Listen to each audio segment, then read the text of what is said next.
తాకట్లో ఉన్న మీ బంగారాన్ని విడిపించి ఆ రోజు ఆన్లైన్ రేటుకి కొంటాం. Sharma gold company. మనం ప్రస్తుతం పిఠాపురం నియోజకవర్గంలో ఉన్నాము. పిఠాపురం నియోజకవర్గం అంటే పవన్ కళ్యాణ్ గారు అంటే పిఠాపురం నియోజకవర్గం అనే రీతిలో పిఠాపురం నియోజకవర్గాన్ని ఆయన నభూతో నా భవిష్యత్తు అనే విధంగా తీర్చిదిద్దారని చెప్పి మాట ఇచ్చారు. మాటకు కట్టుబడి ప్రతి కార్యక్రమం కూడా రాష్ట్రమే కాదు దేశం మొత్తం కూడా పిఠాపురం అనే పేరు వినబడేలాగా ఆయన ప్రతి అడుగు వేస్తున్నారు. అయితే ఈ సంవత్సరం జనసేన పార్టీకి సంబంధించి 12వ ఆవిర్భావ దినోత్సవ వేడుకలను పిఠాపురం కేంద్రంగా పిఠాపురం నియోజకవర్గంలోనే జరపడానికి సన్నాహాలు జరుగుతున్నాయి. మార్చి 14వ తారీఖున జనసేన 12వ ఆవిర్భావ దినోత్సవం సంబంధించి భారీగా ఏర్పాట్లు అయితే జరుగుతున్నాయి. మీరు ఇక్కడ గమనించవచ్చు. మన సభాస్థలి దగ్గరికి అయితే రావడం జరిగింది. ఇక్కడ ఏర్పాట్లు చాలా శరవేగంగా జరుగుతున్నాయి. మీరు ఇక్కడ ఏర్పాట్లు చూస్తే కనుక అయితే దీనిపై జనసేన నాయకులు, జన సైనికులు, జనసేన యువ నాయకులు ఉన్నారు. వాళ్ళని అడిగి మనం తెలుసుకునే ప్రయత్నం చేద్దాం. కిషోర్ గారు, ఈ జనసేనకు సంబంధించి 12వ ఆవిర్భావ సభకు సంబంధించి ఏ విధమైన ఏర్పాట్లు జరుగుతున్నాయి, ఎంత మంది వస్తారని అంచనా వేస్తారు? సార్, ఇది జనసేన ఆవిర్భావ దినోత్సవం 12వ సంవత్సరంలోకి అడుగుపెట్టాం. చాలా సంతోషంగా ఉంది. ఇది చాలా ఘనంగా కూడా చేయాలని మా అధ్యక్షుడు పవన్ కళ్యాణ్ గారు కోరిక మేరకు ప్రతి ఒక్కరు కూడా ఇందులో కమిటీస్ వేయడం జరిగింది. ప్రతి కమిటీస్ వాళ్ళు కూడా ఎవరు బాధ్యతగా వాళ్ళు చేయడం కూడా గ్రౌండ్ లెవెల్లో జరుగుతుంది. ఈ అంచనా వచ్చేసరికి ఇది పవన్ కళ్యాణ్ గారి సైనికులు, వాళ్ళ నాయకులు, అంటే పార్టీలు, అన్ని పార్టీలకి కూడా విభిన్నంగా ఉన్న పార్టీ మన జనసేన పార్టీ అండి. అంచనాలు ఉండవండి జనసేన పార్టీలో. మన అంచనాలకు మించి జన సైనికులు వాళ్ళు బండిలో వాళ్ళ పెట్రోల్ కొట్టించుకుని 2 లీటర్లు లేదా 2 లీటర్లు ఎంతైతే వాళ్ళు సొంత నిధులతో వాళ్ళు ఖర్చు పెట్టుకుని వస్తారండి.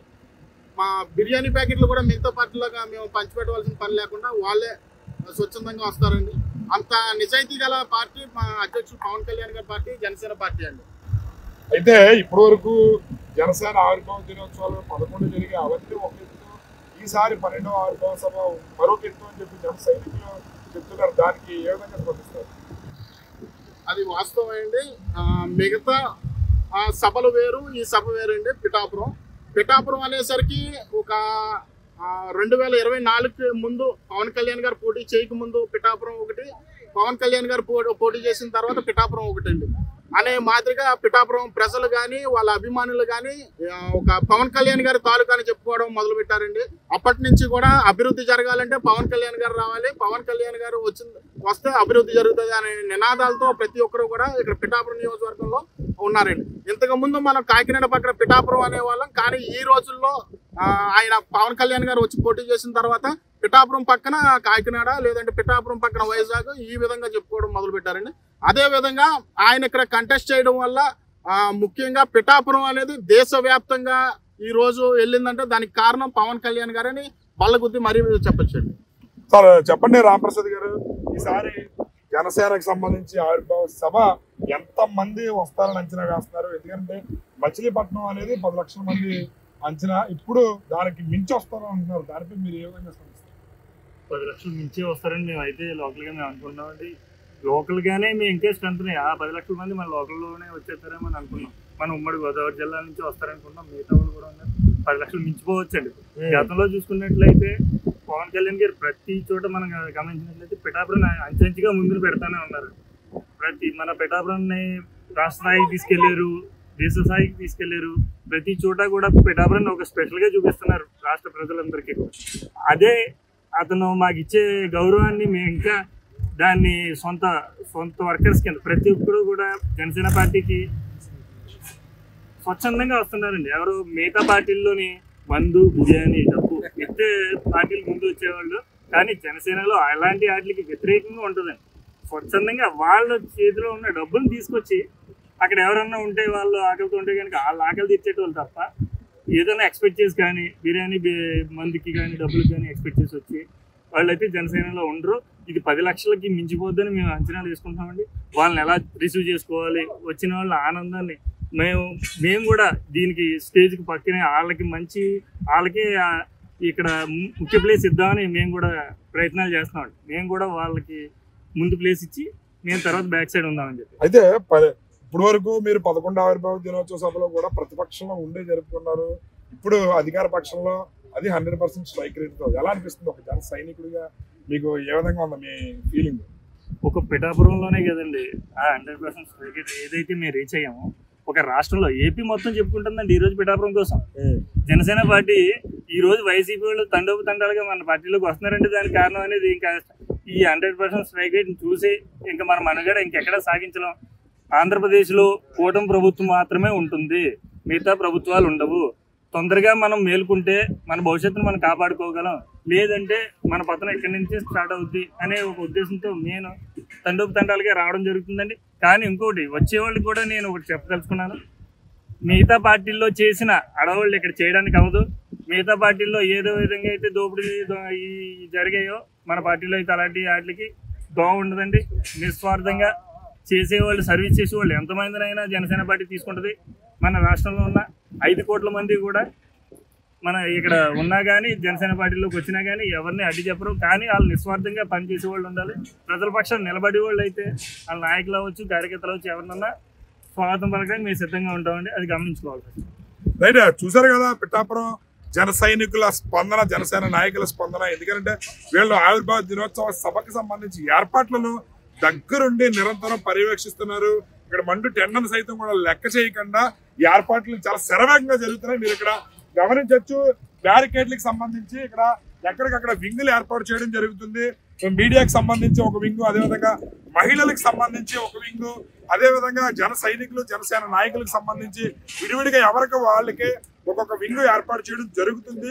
మీరు ఇక్కడ బ్యారికేడ్లు అనేవి చూసారు కదా, ఇక్కడ వర్క్ అయితే చాలా శరవేగంగా జరుగుతుంది. అదేవిధంగా సభాస్థలి అంటే పవన్ కళ్యాణ్ గారు ఏదైతే వేదిక ఉందో ఆ వేదికకు సంబంధించి సుమారు అక్కడ ఏర్పాటు చేయడం జరుగుతుంది. ఆ వేదిక పనులైతే చాలా వేగంగా జరుగుతున్నాయి. జనసేన నాయకులు దగ్గరుండి పనులు పర్యవేక్షిస్తున్నారు. సుమారు 10 అడుగుల ఎత్తులో ఈ స్టేజ్ ని ఏర్పాటు చేయడం అయితే జరుగుతుంది. అంటే ప్రజలను ఉద్దేశించి ఇక్కడికి వేదిక దగ్గరికి వచ్చినటువంటి నాయకులు జన సైనికులను ఉద్దేశించి పవన్ కళ్యాణ్ గారు ఇక్కడ ఇదే వేదిక పై నుంచి ఆయన ప్రసంగించడం జరుగుతుంది. మీరు గమనించవచ్చు, ఇక్కడ మీకు స్టేజ్ సంబంధించి పనులు చాలా వేగంగా జరుగుతున్నాయి. పూర్తిగా ఇక్కడ జనసేన నాయకులు దగ్గరుండి పర్యవేక్షిస్తున్నారు. పోలవరపు సురేష్ గారు ఉన్నారు, ఆయన స్టేజ్ కి సంబంధించి పనులు మంది టెండర్ సైతం కూడా లెక్క చేయకుండా దగ్గరుండి పర్యవేక్షిస్తున్నారు. సార్ చెప్పండి, ఏంటి స్టేజ్ ఎంత పొడుగు వస్తుంది, ఎన్ని అడుగులు ఏర్పాటు చేస్తున్నారు, ఎంతమంది వస్తారని అంచనా వేస్తారు? స్టేజ్ అంటే 125 నుంచి 45 వెడల్పండి. ఈ 120 నుంచి 130 మంది దాకా ఎక్కుతాను సార్ ఆదేశం ప్రకారంగానే. మొత్తం మా స్టేట్ లెవెల్లో ఎవరైతే లీడర్స్ ఉన్నారో వాళ్ళంతా పవన్ కళ్యాణ్ గారు చేసి వాళ్ళ ఆదేశాల మేరకు స్టేజ్ తయారు చేస్తారు. ఇప్పుడు ఎన్ని అడుగులు ఎత్తు ఉండొచ్చు? అంటే స్టెప్ బై స్టెప్ వస్తుంది. 6 నుంచి 9.5 అడుగులు అడుగు అడుగు వస్తుంది పైన. ఈ స్టేజ్ ఒక 4 అడుగులు హైట్ లో 9 అడుగులు హైట్ లో వస్తుంది.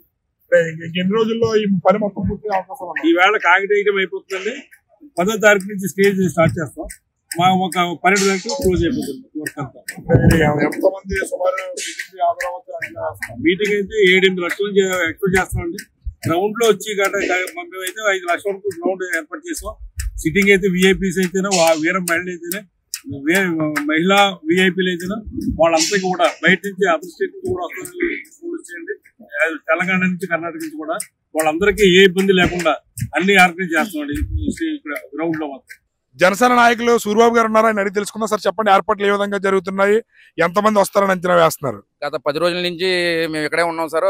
రేయింబాగుల్లో కూడా మా జన సైనికులందరూ కూడా టౌన్ నుంచి ఏమన్నా రూరల్ నుంచి ఏమన్నా అందరూ వచ్చి స్వచ్ఛందంగా చేస్తున్నారు సార్. డే అండ్ నైట్ ఇక్కడ మేము ఇక్కడే ఉంటున్నాం సార్. రాత్రి 9 వరకు ఉంటున్నామండి. మా అంచనా ప్రకారంగా 10 లక్షలు దాటి వస్తారు అనుకుంటున్నాం సార్. అంటే ఇక్కడ ప్రాణం సరిపోద్ది అంటే చుట్టుపక్కల 100 ఎకరం వరకు ఉంది సార్. అది కూడా సరిపోద్ది. మన శివరాత్రి ఏ విధంగా జరిగిందో అలాంటి హైలైట్ అయింది సార్. సార్ గెలిచిన తర్వాత అలాంటి 100 శివరాత్రి కలిపితే ఎంత జనం ఉంటారో అంత జనం వస్తారు సార్. సార్ చెప్పండి, ఏంటి ఏర్పాట్లు ఏ విధంగా జరుగుతున్నాయి, ఎంత మంది సభకు వస్తారని అంచనా వేస్తున్నారు? మేము 5 లక్షల మంది అంచనా వేస్తున్నామండి. ఇప్పుడు వచ్చి 12 సభలు జరిగాయి, 11 సభలు జరిగింది. 12వ సభ అన్నింటిలో మించిపోయి ఉంటుంది ఈ సభ. ఏంటంటే ప్రజలు ఎప్పుడని ఆయన గెలిచి వెళ్ళి వచ్చి మళ్ళీ ఎప్పుడు వస్తారు జనం 5 లక్షల మంది కూడా ఎదురు చూస్తున్నారు. ఇది విజయోత్సవం కాదు, ఇది ఒక పండగలా ఉంటుందండి.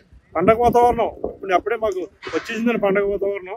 ఎప్పుడు వస్తారు ప్రజలు అలా ఎదురు చూస్తున్నారు. 5 లక్షల మంది తక్కువ మాత్రమే ఉండదు, 5 లక్షల మంది కూడా ఇక్కడ మేము ఏర్పాటు చేస్తున్నామండి. దేశంలో ఎక్కడా జరగనటువంటి మీటింగ్ జరుగుతుంది. అది మా ఆశ, మా కోరిక కూడా. అంటే అన్ని 11 మీటింగ్ల కంటే ఈ మీటింగు మేము చేసి చూపిస్తామండి. పిఠాపురం నియోజకవర్గం అందరూ కూడా ఒకే తాటి మీదకి వచ్చి అందరూ కూడా కష్టపడుతున్నాం. ఇవాళ 7 రోజులు బట్టి ఇంక కష్టం అంటే మీరే చూద్దరిగానండి, తర్వాత మాట్లాడదురు కానీ మళ్ళీ మీరే చెప్తారు. చూశారు కదా జనసేన నాయకులు జోగా వెంకటరమణ గారి స్పందన. రాబోయే రోజుల్లో పవన్ కళ్యాణ్ గారి ఈ సభ అనేది 5 లక్షల వరకు మేము అంచనా వేస్తున్నాం. దానికి తగ్గట్టు ఏర్పాట్లు కూడా చేస్తున్నాము. ఈసారి సభ గురించి ప్రతి ఒక్కరూ కూడా డిస్కస్ చేసుకుంటారనే రీతిలోనే జరుగుతుంది. ఆ విధంగానే మేము ఏర్పాట్లు కూడా ఘనంగా నిర్వహిస్తున్నామని చెప్పి కూడా తెలియజేస్తున్నారు. కెమెరామెన్ అశోక్తో శ్రీనివాస్, సుమన్ టీవీ.